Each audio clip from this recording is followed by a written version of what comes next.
Hello, I'd like to introduce myself. My name is Tommy Cannon, and what I'm about to talk about is when I did my national service in 1958 to 1960. And I was in the Royal Army Ordnance Corps, and I was trained as an ammunition storeman,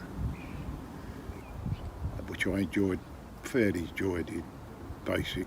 Not the basic training, but the aftermath of my army was good training, good knowledge, and you learn how to appreciate comradeship, keeping clean, looking after what you got, the clothes provided by the army, and a little bit of respect for other people. Do you remember your first day when you did your national service? When I first day, it's an experience you've never dreamt of. When you get there, there's very little shouting and hollering, but that you have to hurry up, get your clothing out the stores. That's like crash bang rock, put this on, put that on, get thingy. But the first experience I've remembered, which stuck in my brain, is the following morning when someone comes round at 5:30 in the morning shouting and hollering, banging, crying, get out of bed, and you think, oh my God, 24 months of this, what's happening, you know.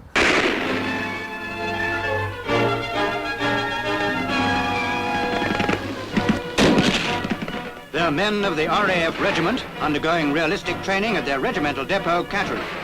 They are young national servicemen, and it's all part of the grueling business of becoming an efficient soldier. And that's the first thing you think of when you go, not arriving at the camp, like, you know. And then I'll tell you what another thing it was when after a few hours I get, now right, first of all you need to get yourself some boot polish, cleaning cloths, blanco. And I thought, oh my God, I had tuppence in my pocket. I had no money then, like I never had. Well, and then I wound up borrowing £0.50 off a fellow I just got to know, and he had a few quid to buy these things, and then I paid him back at the end of the week, and the same thing the next week, and the same thing, till eventually I didn't do it no more. But that's another experience stuck in my mind, having to ask people for money, like, you know.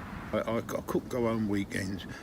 Friday night, Friday afternoon, you'd have the weekend off unless you was on guard duties, and that was it. Coaches used to pick you up outside the camp, go to London, pick you up overnight, Sunday night, bring you back. But I was one that couldn't afford it. I couldn't afford the coach fare.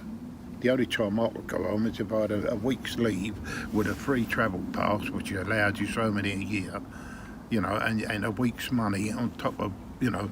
But then, so it was sacrilege not to go on weekends, but people understood if you had no money, what could you do? I used to stay there weekends.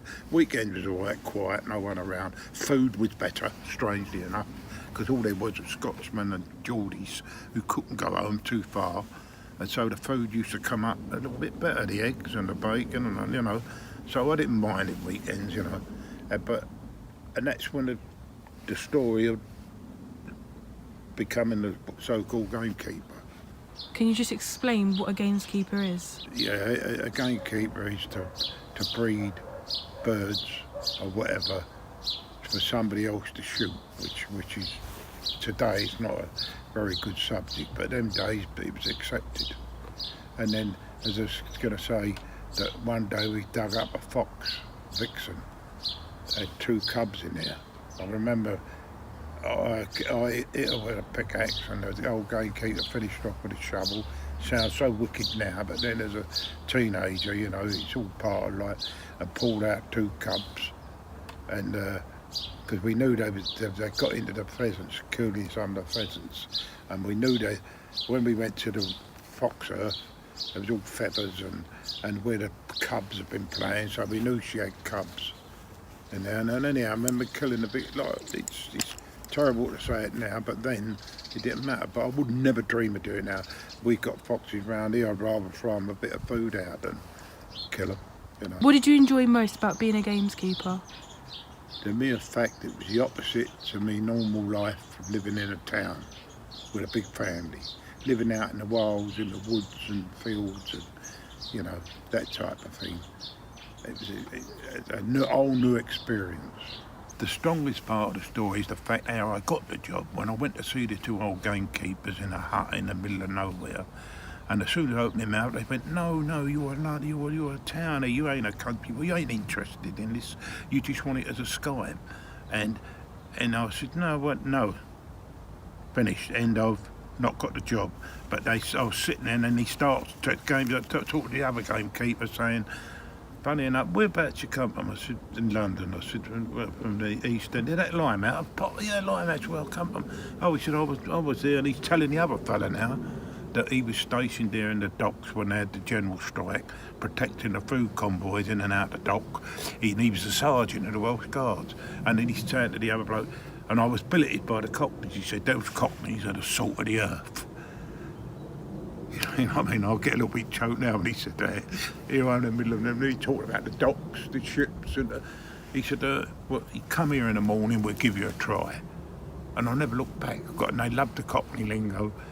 That, you know, what's your name, the comedian, Cockney comedian, let's get nice and comfy, you know, Frankie Howard and all that sort of thing.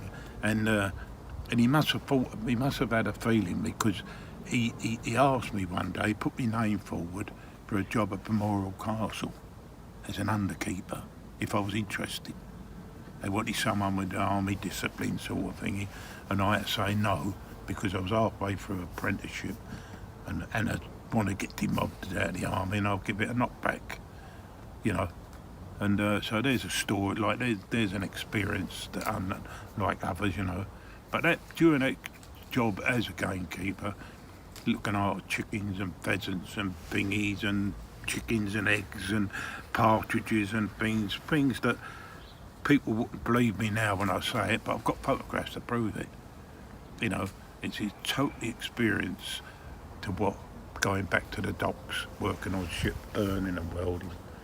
And it's something in your brain, and it's part of the great glory of doing national service. These things don't happen to you otherwise.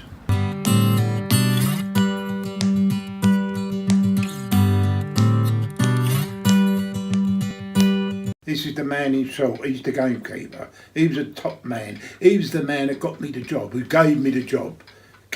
Took a chance and took me on to see how I shape up, which I was grateful for, because I did it till I got demobbed.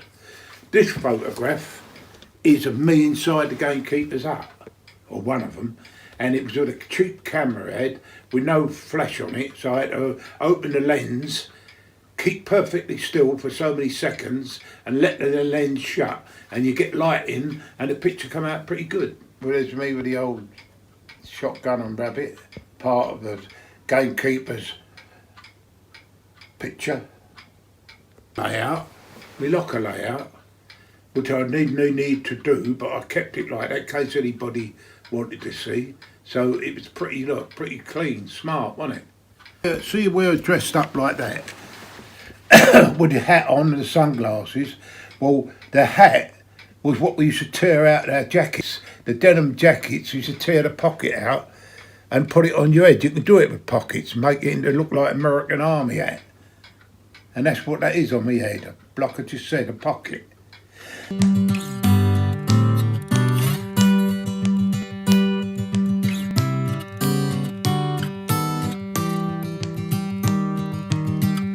What was the training like? Went hard, because you're not used to it.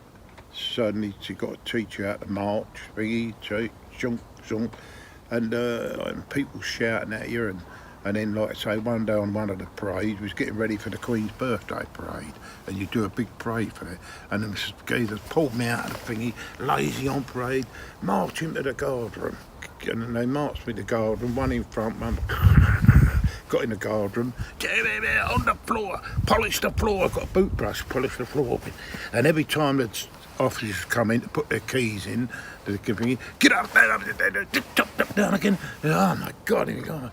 20 minutes while they do the parade, and then after 20 minutes you go back with the rest of them. But there's an experience, you think, oh, never know more of that one. And then, you know, other things like walking through the camp, and you get somebody say, come here, hold your back up, no backbone, hold your backbone. Because you hear a voice from nowhere sort of thing, you know. Just one or two little ways, other than that, you know, but in basic, it's a matter of discipline.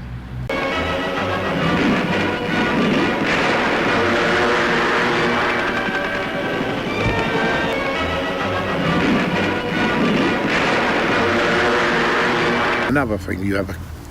When I went in there, and they hand you your kit, and you discipline, look after it, polish your boots, and look up, press your tread.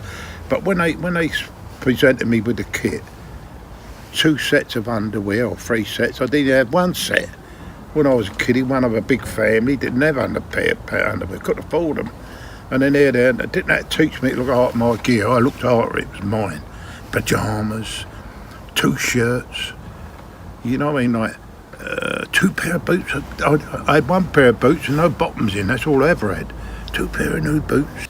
Something I meant to do, I used to get up the crack of dawn before anybody else. And I'd have a wash, shaved, get me eating irons, which is, a fork, a spoon and mug, and I'd be over the cookhouse before anybody, thousands of people in that camp, and I was always first. If anybody was there before me, they must have been on guard all night. And I used to go in there, have me breakfast, back to the billet, put my knife, fork, spoon, cup in my locker, lock it up, and the blokes were still in bed. But I used to get away from the camp, even though I was excused, I used to get away and go over to the old gamekeeper's huts, and then I'd go there. They didn't get it till 9. I'd be in there, make sort of a cup of tea and light the fire up, but I used to have a little open fire, cold, and just keep out of the way. Do you think women should have been allowed to do the national service? It should be voluntary for women. If they want to go in, sign up. Do you think the national service should be brought back today? Yes, for a short term. My belief is we should have a national army thingy here, like the Americans have got, National Guard. So you get called up to all the discipline, all the army discipline, and then when it comes to, not 2 years, do a year. But after the national training to be a soldier, the rest of the time should be there as backup for flooding and the police and helping them and emergencies like what's going on now with the biggie. So they'd be doing their army service, but they'd be doing some service not to go and fight and kill people, or not to kill people, but to do cover. The army should be independent from that, so there should be a National Guard and a National Army, but both on the lines of national service, to be disciplined, how to march, how to move together in one group, how to be companionship and that. But then, like I just said, I repeat again, they'd be there to back up floods and other services and clearing up and clearing the roads and that type of thing for a year, and then they get demobbed. But what life skills did it give you today? What do you... It just teaches me, I suppose it teaches me to respect other people, look after what I've got, and have a that sort of thing. It's just the fact that, it teaches you to appreciate what you got when you ain't had a lot, and a bit of respect for each other.